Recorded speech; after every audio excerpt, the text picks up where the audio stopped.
talk about it.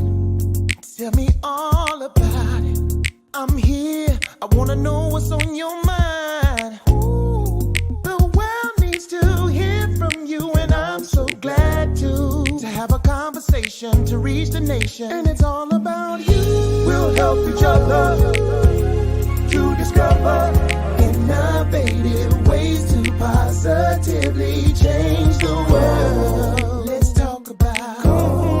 Let's talk about. Yeah. Let's talk about Conversations with Nicole.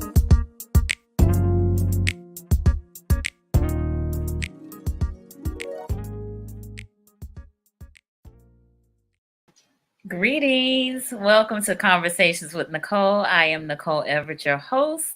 And the Conversations with Nicole is a talk show based here in Tallahassee, Florida, focused on connecting the community through conversations.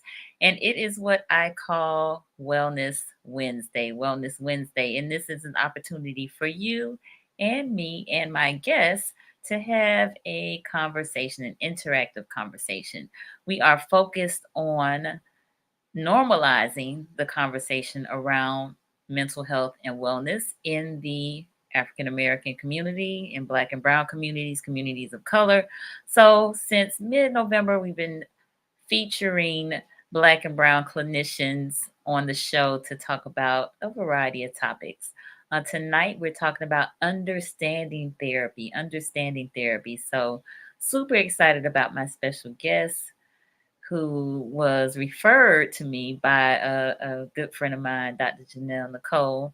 And so I know this sister is passionate and ready to talk around all things therapy. So before I introduce her, though, I would like for you to put in the comments your city and state so that I can give you a shout out. I see you, Princess, and Princess is right here in Tallahassee. Good evening. Thank you for being on. We are live on Facebook, YouTube, and on the Greater Works Network on Roku TV.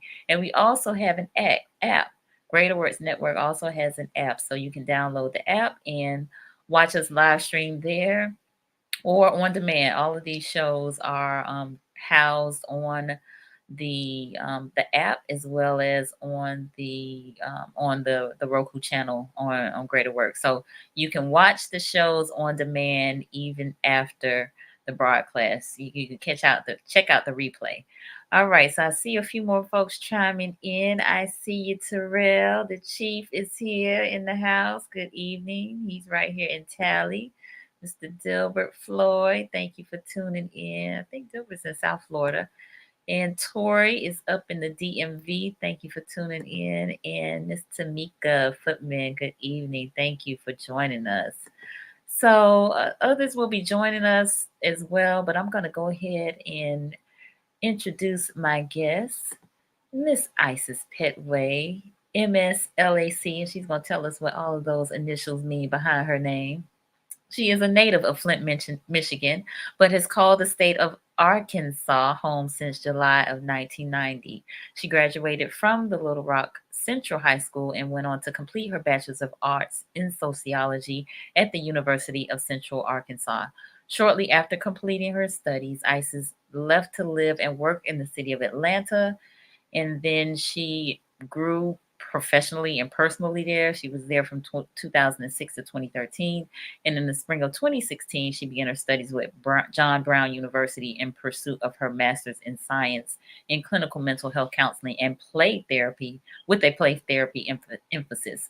She completed her studies in 2019 and is currently licensed by the Arkansas Board of Counseling Examiners as of March 2020. Her training and current work experience includes populations of various demographics and backgrounds in the inpatient setting, nonprofit programs, and residential care facilities. She works with clients regarding issues such as anxiety, depression, PTSD, suicidal ideation, life transitions, and family of origins. And though passionate about her career, she knows the importance of serving others and taking care of home. So she has volunteered with several organizations, and she has she says an energetic and intelligent 13-year-old son who I think right before the live was preparing her some dinner. So thank God for a cooking son, right? All right, so welcome with me, Miss Isis Pettway. Thank you for being on here. Welcome, welcome. Thank you for asking. Thank you, Janelle, for the tag. That's I'm right. here. Hey. That's right. That's right. So tell us, I already read what you do, but tell us, who is Isis? And I saw that you go by Isis J. So you can, if you want us to do that, you can do that too. So let us know. Tell us. Well, I do that to kind of once you get in this field, what you'll notice is a lot of people who work as mental health professionals, we kind of change up our names to kind of keep the search down. Gotcha. So sometimes we kind of change it up. And things like that. So I just kind of took my last name, but Jay is my middle name. So you asked me who. Okay, so who am I? I'm a Black magic woman. I'm a baby mama. I am by what I do is work as a mental health professional, and I love what I get to do. I'm a home girl. I'm a sister.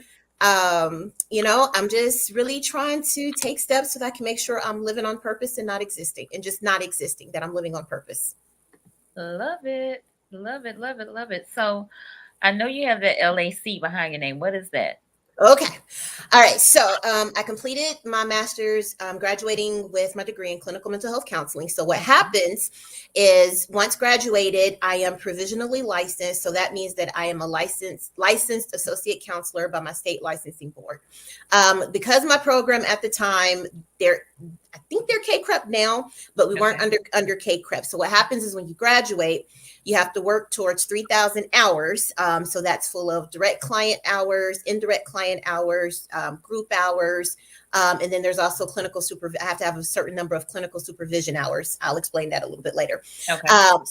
So right now I'm working towards the 3,000 hours, which will then transition me into the LPC, which is licensed professional counselor. And so once I have the LPC, then that allows me to go for an NCC and then RPT and a whole lot of other alphabets in this profession.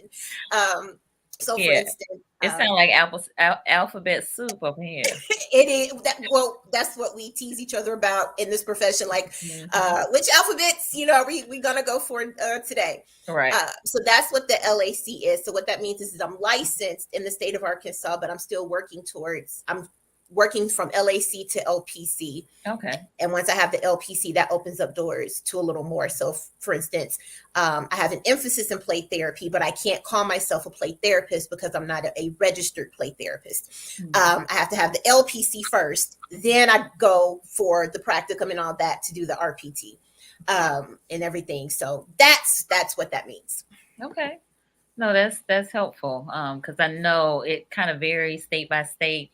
Ozzy is on here tonight, and he's in Virginia Beach, and they do a QAC or something or another. But so I know there's not a national certification or licensure for mental health professionals, and it's done on a state by state basis. So thank you for breaking that down for us.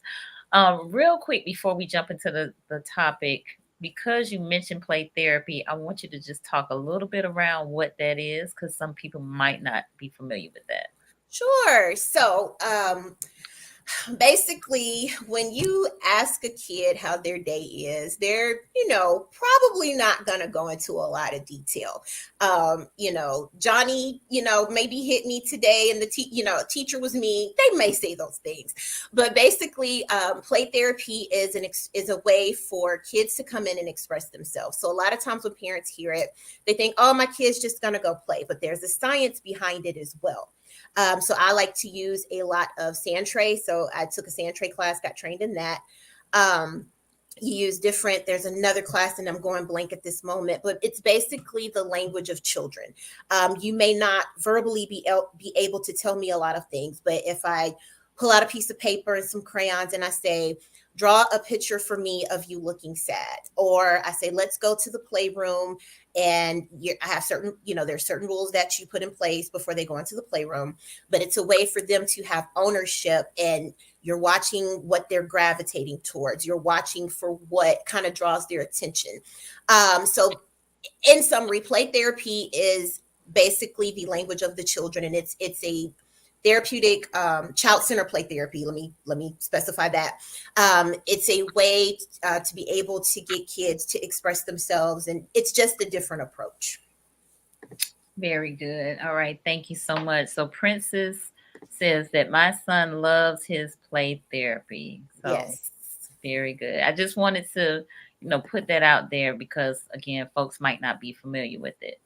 So also, before we get started, I know that this might be, folks may think of our Wellness Wednesday and our Mindset Mondays talk as therapy, but all topics, past and present and future, on Conversations with Nicole are for informational purposes only. They are not to be used as a diagnosis for treatment or any answer to any personal issues related to the topic being discussed before, during, or after the program. So I just want to put that out there. While, I know it feels like therapy, it is not. I'm not a licensed clinician. Some of my clinicians are licensed, but it cannot replace, getting with your own counselor or therapist. So we're really trying to encourage that conversation so that you can connect with a clinician and get the services that you need. So, all right, we can move forward now.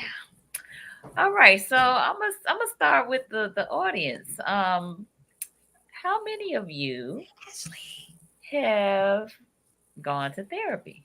How many of you have gone to therapy? Give me a thumbs up, or church finger, or wave, something. How many of you have gone to therapy? Yes, look. She said, get the tambourine. The tambourine. Get the tambourine. Yes. How many of you have gone to therapy? All right, so they chiming in now. All right. Okay. Hey, y'all. Hey. I have a therapist. I am a therapist who has a therapist. Therapist that has a therapist. I'm a therapist that has a therapist. Love it. Yes. Love it. So I go. All right, cool. So we got some church fingers up. We got some waves. Okay, cool. So my next question is, before you went to therapy, did you understand what it meant to go to therapy? Not at all. So of course, you grow up and we don't talk about those things. You pray about it, and you get some black mama love, and things gonna be all right. So no one in my family ever talked about it. Honestly, I never heard of it. And it wasn't until I birthed my kid and ended up coming back home. A lot of things shifted in my life around 2013, and ended up coming back home, and I was not okay. And at the time, I was in a program that was helping me to job search and kind of start to put the puzzle pieces of my life back together. And the director of the program was like, hey, if y'all need therapeutic services, we have the church I was attending at the time had a career link programs where they help members find jobs and things of that nature, which I thought was dope. Mm-hmm. And they had a counselor on campus. I was like, wait a minute, it's a therapist at the church? Look, you question the pearls and your Bible, right? It's a therapist on campus at the church? Where they did it? Right. And so I was like, wow. So that was my first experience with therapy. It was, it was a Caucasian lady. She was an LCSW. Mm-hmm. And she was great. And I didn't realize how much I needed that. Mm-hmm. And so later on, had to get some services for my son. So ended up getting him into play therapy, and I decided to go ahead and do it again. Oh. Wonderful therapist at the time, who is now my therapist. Okay. And, so there was some hesitancy there with, I'm a black mama. I'm supposed to be able to do all these things. I got to put my son, I didn't, only my mama knew. And, she was very supportive. And I was like, oh, wow. But I'm very grateful that I did. And my son still goes to therapy to this day. Okay. So it's definitely been a road of learning. All right. So let's dive in. Understanding therapy. Yes. What do you want? What do you need to understand? You just call them up and schedule an appointment, right?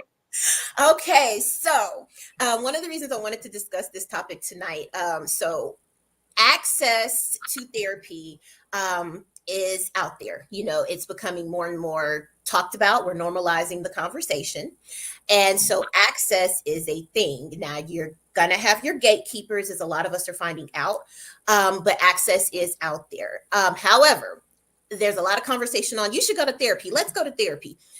And I think people have an idea of the process because, of course, when you watch movies, somebody's laying on the couch. There tends to be a certain gender and race that dominates the profession. So I think a lot of times people have an idea. Let me scroll back. I take that back. My first introduction to therapy was a different world when Whitley was on the couch and Debbie Allen was relax, relate, release. Yes. So that was my first introduction. I didn't know what was happening, but I was like, wait a minute, let's go back. It was a I different world. forgot all about that. Relax, relate, Relax, release. relate, release. Yeah. So it was Whitley and Debbie. But let me come back. So what's happening is you've got people saying, let's go to therapy. Let's go to therapy. Well, there's a process to this. And a lot of times with what I do now, I work for a virtual clinic. We got a grant. So I work for a hospital here in the state of Arkansas. There's a grant that we got from SAMHSA, and it allows us to offer free therapeutic services. It's a brief therapy program, short term. And so we meet with our clients for up to 6 sessions. But what we do is we're a bridge program. So we're working to bridge them into community services. But they get to start with us for crisis stabilization, crisis intervention through individual therapy. We also have care coordinators, our social workers, who do the other side of it. So they find the wellness resources, anything in addition to the therapy that's going to help the patient. I will use patient and client interchangeably. The girls who get it. And then we have our psychiatrists, but because it's a short-term program, the psychiatrists may meet with them once or twice. The care coordinators and I are going to work with them up until the end. So what happens is a lot of times when they come in, there's a lot of confusion because they think that first appointment with me is the actual therapy session, and there's a lot of stuff that has to happen before we even schedule that.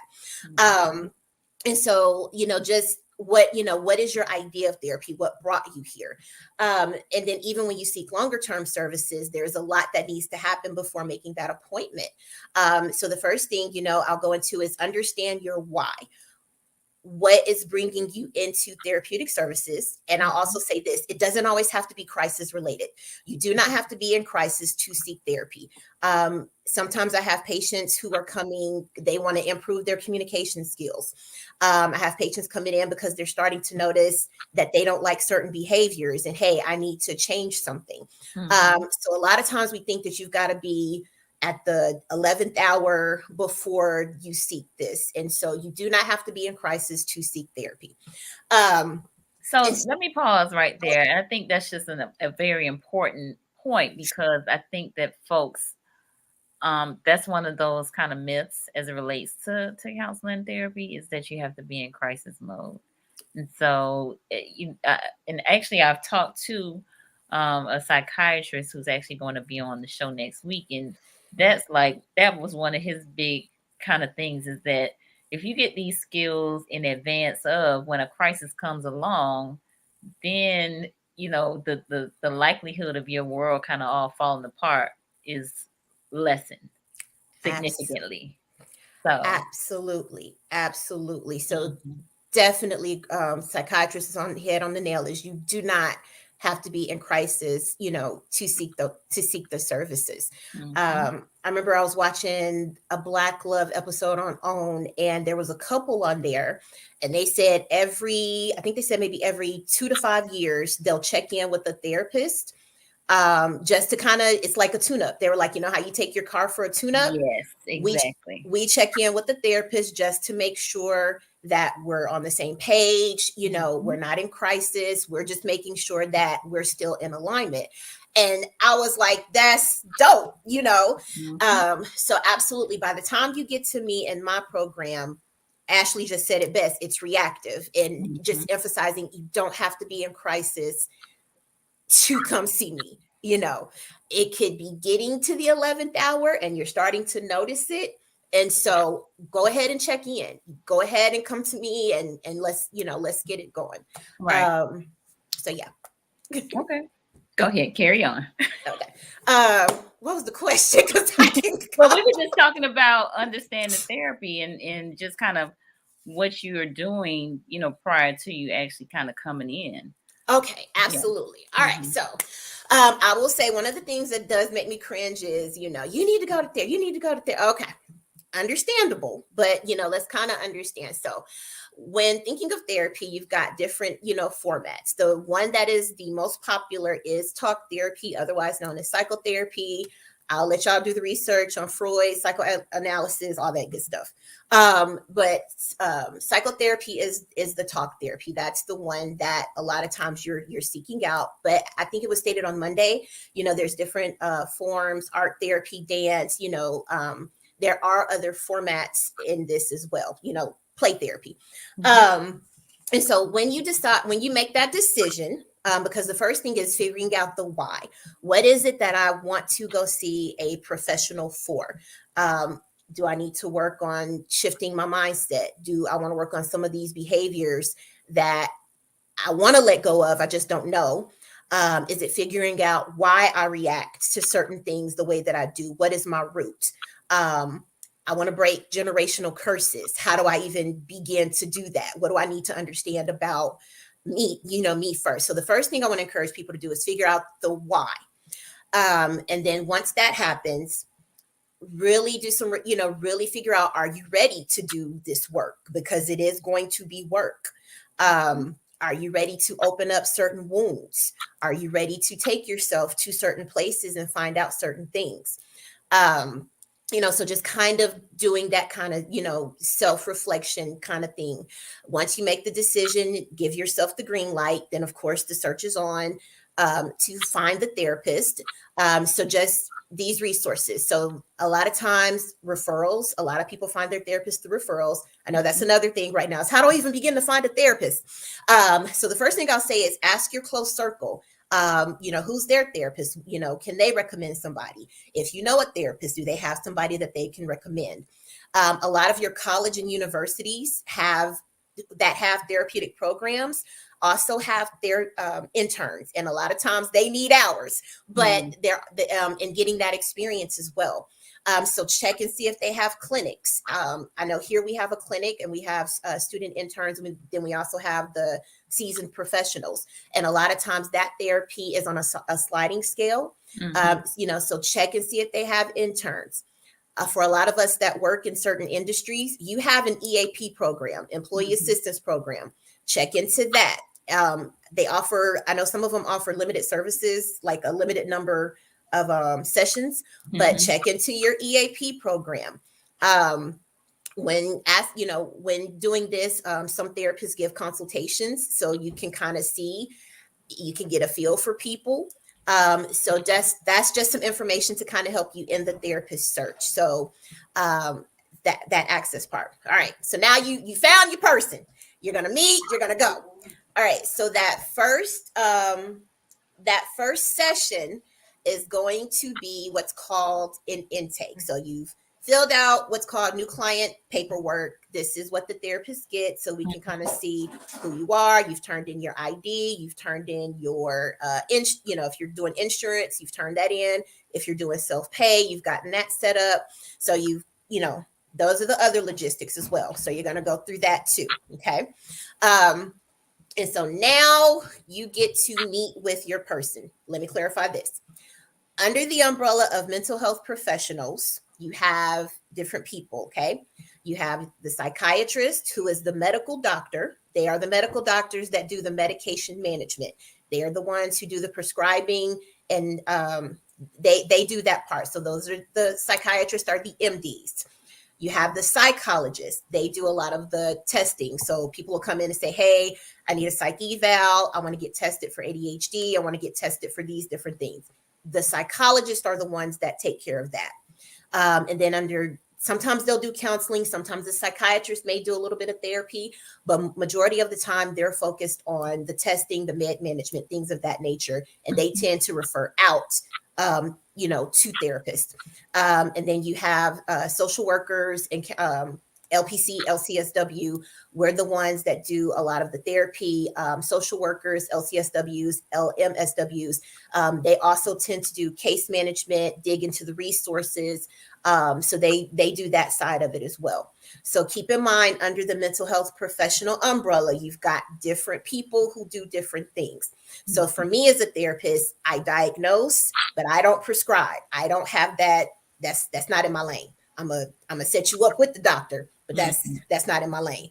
I'm gonna ask you what you want. I'm gonna ask you if you're still taking it, because the psychiatrist and I will do a consult, just to make sure we're on the same page. Are there things that we're seeing? But they do the med management. Mm-hmm. I do the diagnosing. So let's pause right there, because I think you have explaining that umbrella is important. So that folks know that there are different tasks, and you almost have a team, right? A mental health team, if you will, that because different professions under this umbrella have different tasks. So your psychiatrist, like you said, does the medicine management piece. Yes. Now, aren't there some nurses, specific nurse that also can do some medicine management as well?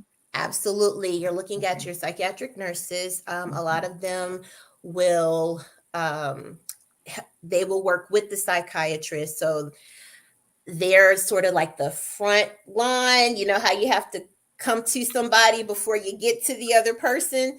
So a lot of times the nurses will reach out. They'll consult with the client, the patient, kind of find out what the needs are, kind of brief the doctor. Then we'll go from there. But then we also meet in what's called treatment team. Okay. And so just presenting the cases, the nurse and the doctor are taking notes, reviewing treatment plans, and this is why they're seeking medication management and things like that. So yes, you have a whole treatment team. Gotcha.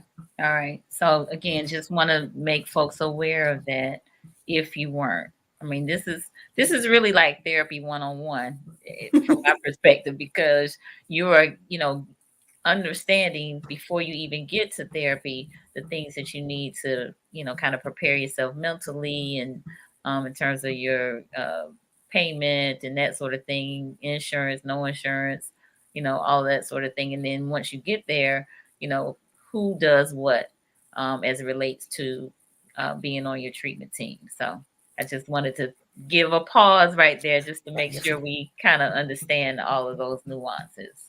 Oh, no, absolutely. And I can talk fast. So if I'm going too quick, slow me down, because I'm going to go. And with the insurance, I'm glad you brought that back up. Definitely check in with your insurance, find out what they'll cover, how many sessions they're going to cover. If they're going to cover telemed, because of course, right now in the pandemic, there have been a lot of declarations of emergency, a lot of, bypassing, like before the pandemic, you had to have a certification to do technology, like the TA, the technology assisted. A lot of states waived. Thank you. I couldn't get it out. They gave the waiver. But definitely check with with your insurance, and, see what they cover, what's your copay going to be. And then again, if you don't want to use your insurance, see if the therapist offers a sliding scale. Okay. Let me just add one more thing, which I think we did mention on Monday, which was and you mentioned today, your employer may have a EAP. And so with that employer assistance program, they may be offering free sessions. They may have previously been offering sessions, but they were limited in the number. And now maybe they've expanded the number of sessions that they offer to their employees. So definitely get with your HR department to see if that is something that they are extending to employees, especially during the pandemic. Use your benefits, because a lot of times people will leave that particular benefit on the table. A lot of times there is a fear. I will point that out. There's a fear of certain things getting back to bosses. your therapists are supposed to be bound by confidentiality. We are bound by an ethics code. So unless it's under the 3 exceptions of confidentiality, they cannot expose anything to anybody else unless you sign what's called a release of information. And even then, there are some things that need to go into that. But I know sometimes people won't use their work services because there's that fear of things getting back to their directors or bosses. So, just wanted to point that out as well. But majority of the time, your therapist is not supposed to let nobody know nothing because they are bound by confidentiality unless it's 3 things that we have to break confidentiality for. So I know a lot of times that's a thing too with using EAP, but Okay. use your benefits. Okay. So Lynette said, can you explain the exceptions? Absolutely. Okay. So let me do this. All Go right. ahead. So I got this on my mind. I'm coming. All right. So you go in and you find your therapist. You got the paperwork filled out. You're good to go. You go into that first intake. Okay. So that is kind of nervous because you both are meeting each other. For me as a therapist, I'm going to try to make you feel as comfortable as possible. Mhm. Going to, introduce myself. And so after I introduce myself, I'm going to go over what's called informed consent. Okay. When you come into therapy, I'm going to treat y'all like I treat my people. This is not therapy though. So, once you enter into therapeutic services, of course, everything that is said in therapy stays in therapy, except for 3 things. Okay. If you as my patient present to be a harm to yourself, if you are expressing suicidal ideation with an intent to act, I have to break confidentiality to contact your emergency contact, get a wellness check, and get you to the nearest ER as soon as possible because you're presenting to me as you're going to harm yourself. Okay. So self-harm is the first thing. Patient safety, first and foremost, always. Second way that I break confidentiality is called duty to warn. If you threaten the life of another person while in session, I have to break confidentiality, let the authorities know so that they can warn said person whose life has been threatened. The third exception to confidentiality is by law, I am a mandated reporter. Any suspicions of child maltreatment, child abuse, elder abuse, anything of that nature, I have to make the phone call in because I am mandated. Those are the 3 exceptions. And then I ask you, do you understand? They tell me yes, and we continue on. Okay. No, thank you for sharing that because, again, these are all things, again, if you have not been to therapy, you don't know. So, those exceptions need to be understood. And so, yeah, thank you. No problem. That's what we're here tonight. Exactly. Okay. All right. So we've gone over informed consent. Mhm. So another thing to understand, when coming into therapy, this is a neutral place. We don't give advice. We don't direct you. We don't tell you what to do. You are always the expert on you. You are your best advocate. What I tell my clients is I am there to walk beside you and collab. Therapy is a collaboration. Nothing happens if you don't do the work. And so we're collabing because I don't tell you what to do. I'm gonna help you build your toolbox, but I don't tell you what to do. And we work on goals. So let me get to that part. All right, so we've done informed consent. So now we're gonna do the intake. So the first thing I'm gonna ask you is tell me, hey, tell me what got you to reach out. Tell me what brought you here today. And a lot of times people get stuck on this. And, that's why I said earlier, know the why before coming to therapy. So are you, is it you're depressed, you're feeling depressed and it's getting heavier. So tell me about your symptoms. Are you not sleeping? Are you not eating? What's the frequency? How long have you been, how long have you been feeling these feelings? A lot of times as therapists, I'm gonna assess you. So that means we're gonna do what's called a PHQ-9, which is the depression screening. So I'm gonna go through, ask you about some symptoms, and I'm gonna ask you a frequency of how long. So is it some days, more than half the days, nearly every day? Then we're gonna do what's called a GAD-7. That's the anxiety screening. And it's gonna just ask you it's gonna go through some symptoms that people feel when they're anxious. and we're going to rate them, same way we did with the PHQ-9. Then we're going to do the PTSD screening. I'm going to ask you some questions that are yes or no. If you are coming in as a minor, and you've experienced some trauma, I'm going to do what's called a CAT screening, but I'm also going to screen for the depression and the anxiety. And so just know that those assessments are a part of your therapy process as well. I update my treatment plans every 90 days, and I assess those every 90 days in the part-time job. On the full-time job, I have to do it every session because that's called symptom management. Okay. So just looking and seeing, have things improved? Are these symptoms getting worse? And if they're getting worse, we need to look into what's happening. You know, what are we missing? So that is the symptom management part of it. Okay. So on the intake note, so of course I'm going to ask you what brought you in, tell me why you're seeking therapy, what do you wanting to work on? And so, you might come in and say, hey, I've just been struggling. Things have been just very heavy lately. I'm just not doing good in this pandemic, whatever that reason is. So that's the first thing. And a lot of times once the gates are open, people flow. That's fine. I want to know it all. We'll go back later and map out what's priority for you, but I need you to just, let's go, let it all out. And a lot of times people will apologize and be like, in my sessions, you don't apologize. I let it out. Okay. We'll go back and map later. After we go through that, then we're going to go through some other screenings and some other questions. So I'm going to ask you, what's your marital, are you single? Are you married? Ethnicity, who referred you, things like that. I'm going to ask you history, what's called history of present problems. So if you come in and tell me that you're having panic attacks, how long have you been experiencing these? This is to help kind of get a timeline. I'm going to ask you so of course the frequency of them, how long they're happening, things of that nature.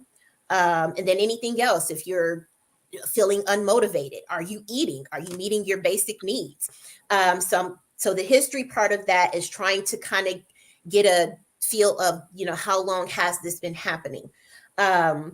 I'm going to ask you about past psychiatric history. So that means, have you ever done an inpatient stay? Have you sought therapy before? Have you had a therapist? Have you had a psychiatrist? So what does your past psychiatric history look like? So be prepared to answer that question. I'm going to ask you about trauma history. So a lot of times for people, they'll be like, it'll start to bring certain memories up. But if you've ever experienced any type of trauma, that's a question that does come up as well. Family psychiatric history. Culturally, this is where a lot of us get stuck as well, because unfortunately for our culture, we grew up with, we don't talk about it. And not talking about it does more harm than good. I know a lot of times it was out of protection, thinking that you're protecting someone. Sometimes we protect the wrong people, but that's a conversation for another day. But family psychiatric history is very, very important. So what this means is I'm going to go through and I'm going to say, don't include yourself, but we need to go through. So do you know of anyone in your family? And again, culturally, we are at a disadvantage because, of course, we didn't talk about mental health in Black culture for a very, very long time. We knew that Uncle Jed sat in a room by himself. Everybody said something was wrong, and we didn't mess with Uncle Jed. Or, grandma, all her marbles didn't go to the top floor, and, we just don't fool with grandma. Right. But of course, we didn't understand diagnosis. And honestly, back then, mental health wasn't real friendly for Black folks. And so in some ways, it's kind of like we probably dodged the bullet to an extent, and things like that. But that family psychiatric history is very, very important, that family history. So even finding out medical conditions. And so I encourage everyone on here, it might be hard, but go talk to your elders. Find out who had heart issues in the family. Find out if they know, if somebody, it's going to be hard, but, some people will go, I think grandma, was depressed, or I think, they were showing signs of bipolar. And if you're not sure, just, let the therapist, psychiatrist know that just, I'm unsure. Nobody ever talked about it, and that's okay. But those are things I want to encourage you all to be prepared for. So have those conversations with your family, with your elders, find out that family history, medical, and as much, mentally as you can. Let me just add here, and to the extent that you can record them talking about this. So they might not be comfortable with a video recording, but them audio, talking around this, because you probably will forget, some of what they express, or might not write it down as it's being said. So to the extent that you can get them to, you can pull out your phone and pull out your audio and hit play or hit record and let them say whatever it is they need to say about your family members. I encourage you to do that. Get the family history. Yeah, get the history. Okay, then be prepared for your own medical conditions and history. So if you've had surgeries, if you've had, asthma for the past 20 years, allergies, if you're currently taking, so, be aware that you're going to give your own medical conditions as well. So be prepared to have all of that in line. Because in my daytime job, I'm going to ask you, when was it? And some people are like, I think it was 2017. So be prepared with your own medical history as well. Current medications, sometimes on the new client sheet, you're going to fill that out as well. But sometimes the therapist will come back, in case things have changed from the time you filled out the paperwork to when you get into the intake. So if you're taking any medications, or if you stopped, or if you started something, be prepared to give that. So not only the name of the medication, how often do you take it, and things like that. They're going to ask you about substance use history. Are you currently using? Are you past using? And just be prepared for those details as well. Family history. So what that means is, who were you raised by? Were you raised by both bio parents? Did you have a step parent, solo parent? Do you get along with brothers and sisters? That question is to mainly kind of find out what the family connection looks like. How many siblings do you have? Things of that nature. So you'll give that family history. And then the other thing is social history. So, hey, do you currently have a lot of friends? Do you get along well with coworkers? Things of that nature. So, that social history, and again, to find out kind of what the connections look like. Developmental history, find out from mom or dad. Hey, did I have anything that I was dealing with when I was young? Did I have to, for instance, if growing up you had to, you were diagnosed dyslexic, let the therapist know that. If you didn't walk till later on, see if your parents, remember those things. So get that developmental history from your parents. Did you reach all of your milestones on time, or, where there's some delays? Did you have, IEPs in school? So those types of things are going to be asked as well. So get familiar with your developmental history. Educational, occupational history. So that's just, what's your education, what's your highest degree, where do you currently work, things like that. So that's what they're looking for there. And for those of you with children, same thing, what grade is the child in, where do they work? And then developmental history, they'll ask about the child's, history as well. So be prepared to give that. Legal history, if you've ever been arrested, if you've ever served time in jail, anything legal, if you've had a DUI, that's a part of the intake process as well. And then we're going to ask you, hey, what are your strengths? What are your liabilities? What do you feel you need improvement on? And so, that's a part of the intake. Then I'm going to ask you about your goals. Okay. So this is another part where some people get stuck. So sometimes I have people who say, I just want to have somebody to talk to. We can start there. And then as we progress later on in the sessions, we may, add some things. So the questions I want to pose to you is, when you're coming into therapy, when thinking about goal setting, how will I know things are better? At the end of this, what do I want to see for myself? What do I want the outcome to be? What am I working towards? Do I want better communication? Do I want to shift my behavior? What is going to make therapy worth it? What am I working to improve? Okay.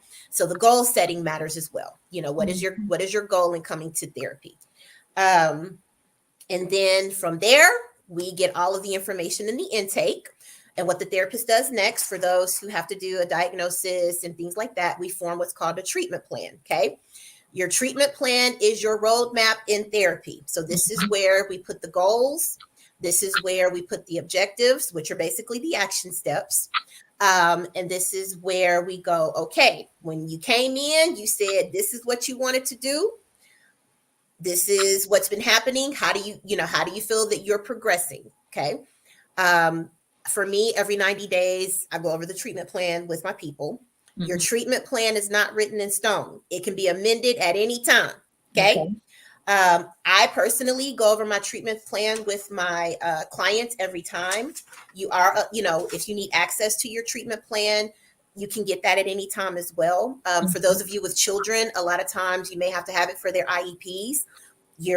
All you have to do is just ask for it. For some therapists, they have portals set up where you can print it off. Okay. But that treatment plan is just, I like to call it that roadmap.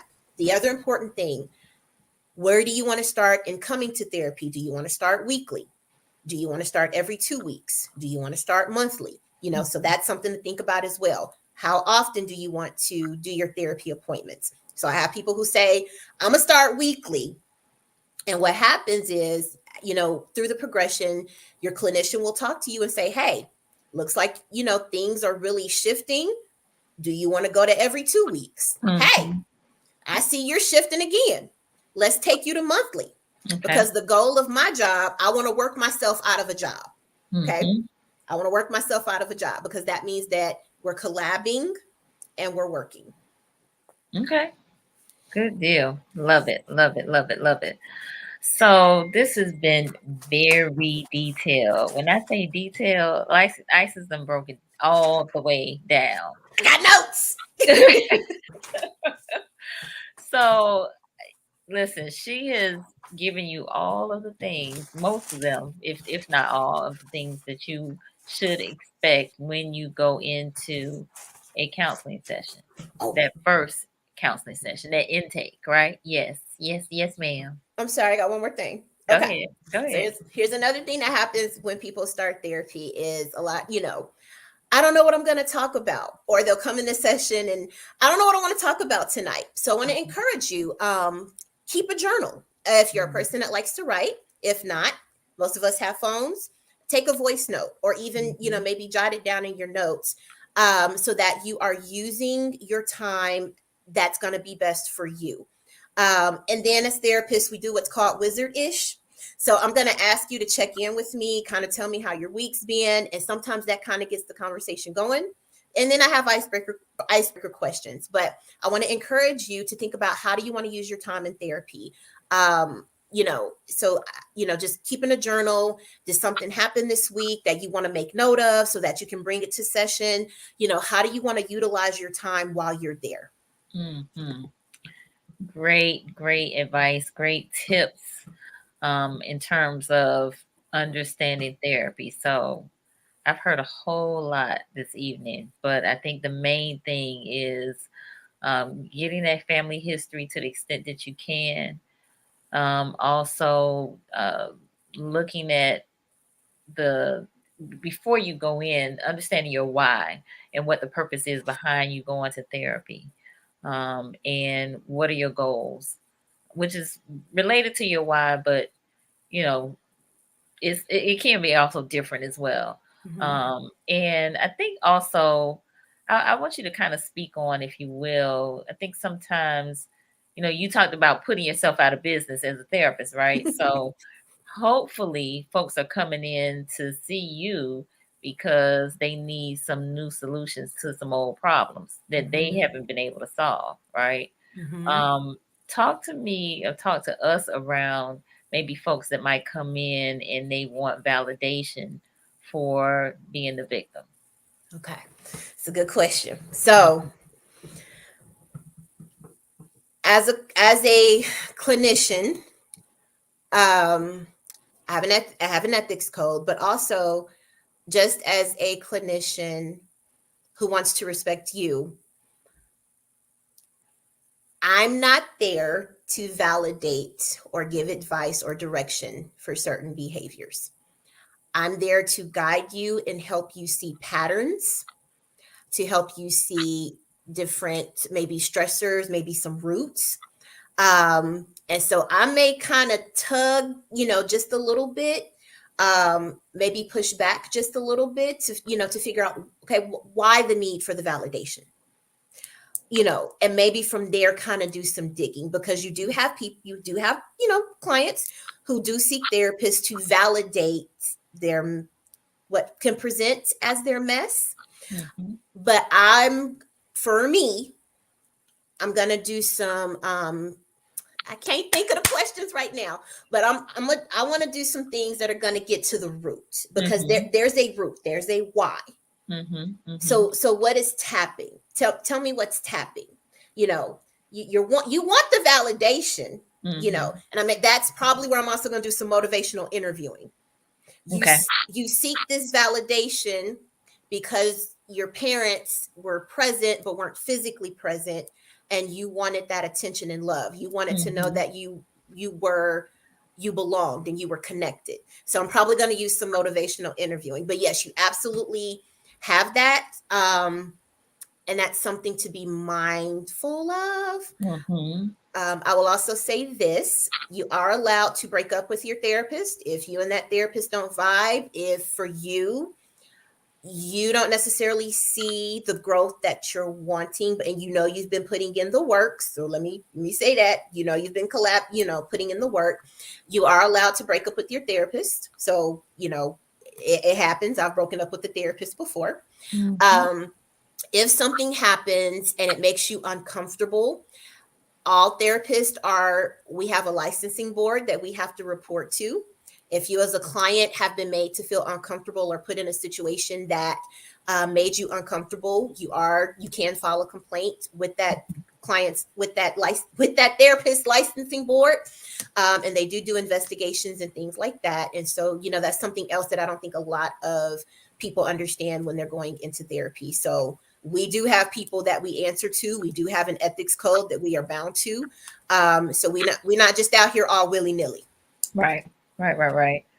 So Lynette wants to know, what do you do when patients are non-compliant or not following the treatment plan? Okay. I go back over it. For me, I ask them, hey, is this working for you? Is this a time where, you feel like therapy is going to be beneficial in your life, or do we need to take a pause? Do I need to refer you? And that's another thing as a clinician, is understanding that all clients may not be for me, and I may not be for all clients. And so if that's happening, I'm going to refer this person out. And it's not because I just don't want to deal with them. Maybe there's something where we're just not connecting, so even asking that question, hey, do you think you need another therapist? And going through my resources and trying to do a referral. An aware and insightful therapist knows when it's time to refer. And sometimes that happens. So that's how I approach that. Okay. No, great response. Solomon, who just joined us, he said he got off of a plane just now. And he's joining us now, so we appreciate that. He said, what are some common reasons why people break up with their therapist? Which you kind of answered some of that. And what are the red flags, if any? That can vary. Right. But what I will say is, if it starts to, okay, I'm gonna put this, there are certain boundaries that therapists will let their clients know. There are boundaries that, hey, so for instance, if you feel like it's becoming more of a friendship than a client therapist thing, that's definitely a red flag. If the therapist starts to tell you more of their problems than letting you do what you came to session for, countertransference, something to always be aware of. The therapist is supposed to be aware of the countertransference, and that's when you're supposed to refer out. So let me pause, because I've heard people tell me that the counselor was telling them more of their issues than the patient was, or the client was. Okay, so I didn't know that was an actual thing. Like there was a name for it. Okay, yeah. Countertransference. It's called countertransference. So if you're, and especially if a therapist begins to feel that, where the client is hitting some things or that's when they go and say, hey, I got to refer out because I'm not going to be able to meet this client the way that they need to be met. Mm-hmm. But that's something that the clinician has to check in and do their part on as well. But yes, if the therapist is using your session to tell about their problems, that's a huge red flag.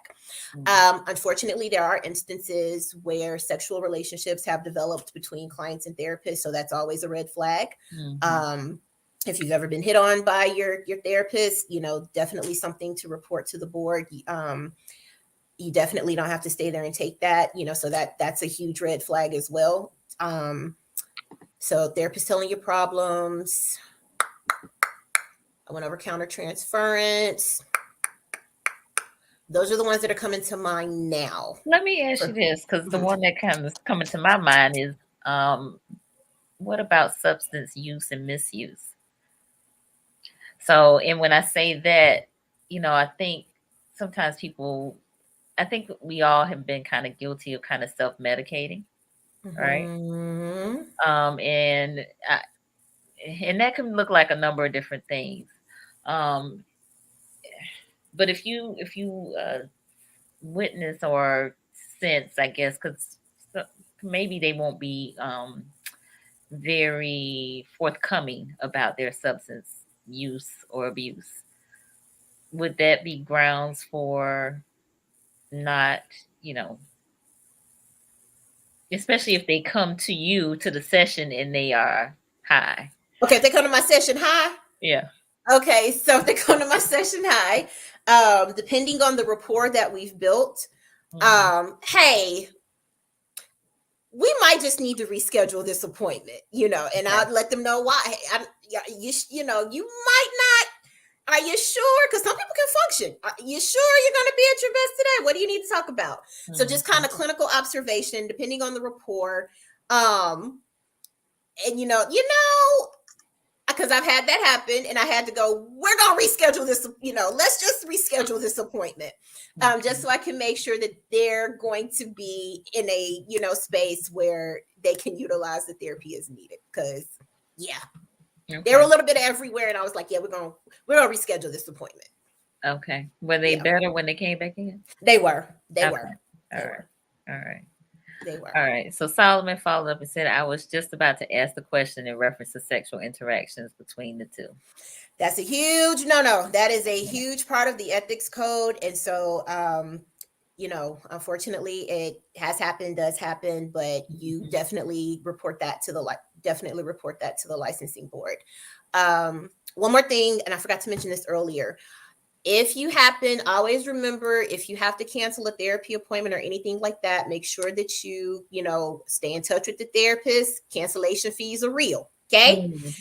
So make sure. And then a lot of times, somebody asked about the non-compliance. I'm a after so many missed visits, I'm going to reach out. If nothing happens, then I'm gonna terminate for not showing up. Okay. I'm gonna take you off my list. How many strikes is that, you said? For me, I'm gonna give you like 3. If you miss 3 appointments with me, I'm gonna discharge you. Okay. All right. So 3 strikes and you're out with ISIS. That's me. All right. All right. Lynette said, my neuropsychologist had an intake form that he will not accept friend requests from patients on social platforms. I suppose that's would be a red flag if a patient keeps sending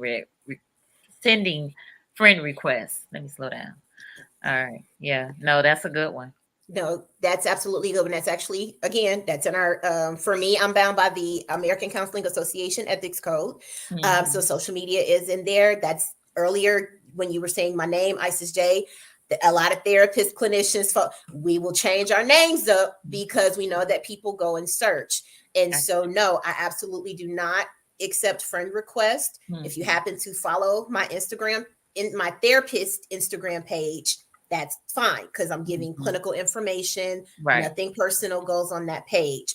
And this even goes for if you happen to see your therapist in public They cannot acknowledge you. They're not acting funny, but your therapist cannot acknowledge you because that is client, therapist, confident. That falls under confidentiality. Okay. So if you see me in the store, I'm not acting funny. I cannot acknowledge you. Now, if you say hi to me and you want to tell the world I'm your therapist, you can do that. I cannot. Gotcha. So that's another thing to understand as well. Okay, I'm glad you pointed that out because I have actually talked to a therapist who said that, and I didn't quite understand what she was talking about. But now that you mention it, that makes a lot of sense. Makes a lot of sense. Okay, cool. Solomon had a comment about the opposite sex, but I think somebody else is trying to address it. Hold on. Yeah, he said opposite sexes tend to listen to each other better than the same sex patient therapists. I think that's a little subjective. I don't know. Yeah.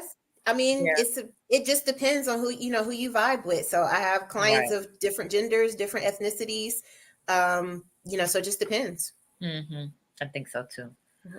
All right. He said, "Oh wow, they can't acknowledge you. I didn't know that." So again, this was really good. Really, really good. Yeah.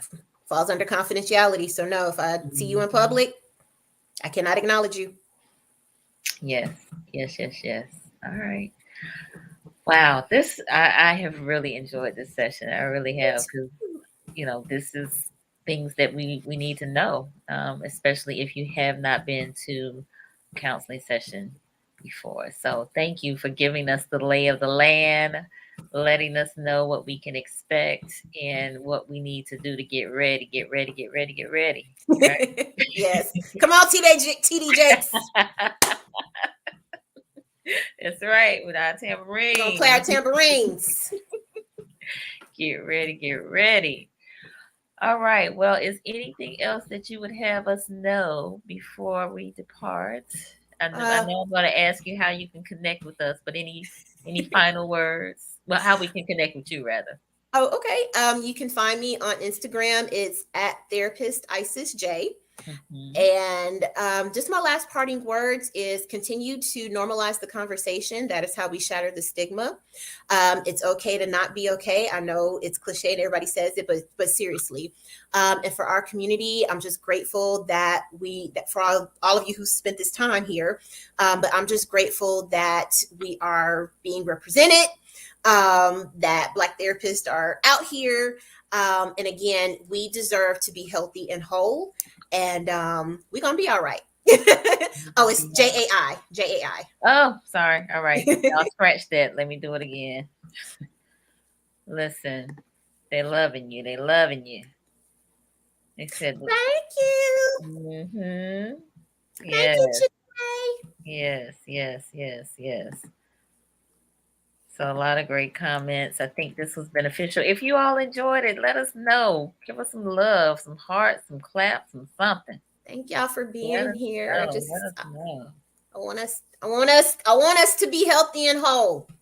We do. That is very important. Very important. Now, you're in Arkansas, so yes. Oh, let me go over that. See? Okay, so last thing. All right, because each state, one day, I believe there will be reciprocity. One day, I believe that the ACA will say, hey, we're going to let y'all practice in all states. Right. So until that time when praying and fasting, unfortunately, a lot of us are restricted by the boundaries by state. So for instance, I'm in the state of Arkansas. I can only serve clientele in the state of Arkansas. There are therapists who get licensed in other states. There's compact agreements that are being approved now. So that is something I plan to work towards. But yes, unfortunately, the licensure restriction thing happens. But, hopefully I can make some moves later on. Right now, the goal is the 3,000 hours. Y'all pray for me.